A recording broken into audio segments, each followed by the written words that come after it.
Добрый день, уважаемые подписчики. Компания Прогресс Авто рада приветствовать вас на своем канале. Сегодня у нас на обзоре японский полноприводный мини-трактор марки Kubota, модель A10014. Давайте перейдем к его обзору. Трактор оснащен трехцилиндровым дизельным двигателем. Можете обратить внимание на его состояние.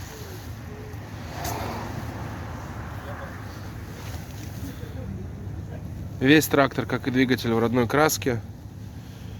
Двигатель работает ровно, без каких-либо нареканий.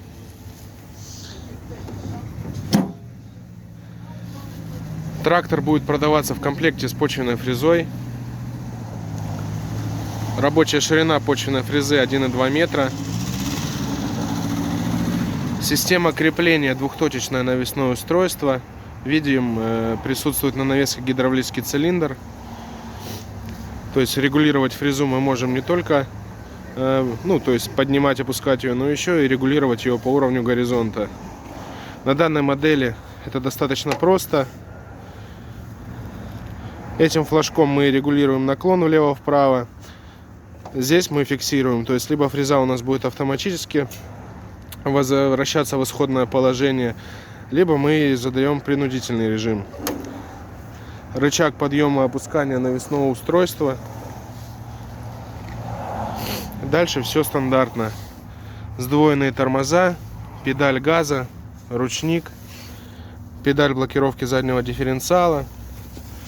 Чуть ниже под сидушкой гидравлический кран, замок зажигания, глушилка.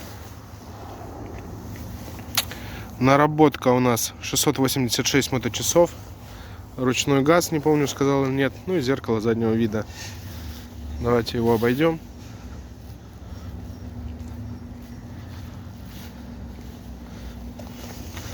Педаль сцепления, коробка передач, 3 скорости вперед, 1 назад, пониженная, повышенная и 2 скорости вала отбора мощности и реверс вала отбора мощности.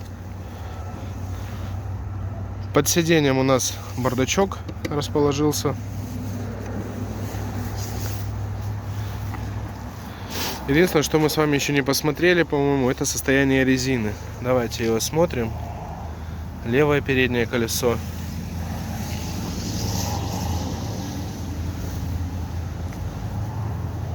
Правое переднее. Абсолютно аналогичные колеса, одинаковые, с хорошим остатком, без следов рассыхания.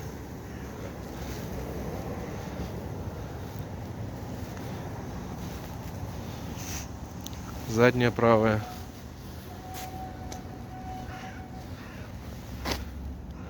Задняя левая. Та же самая ситуация, резина с хорошим остатком, в хорошем состоянии, без следов рассыхания. Если вас заинтересовала данная модель, звоните, пишите, будем ждать. Все ссылки и контакты будут в описании. Большое спасибо за просмотр. До новых встреч!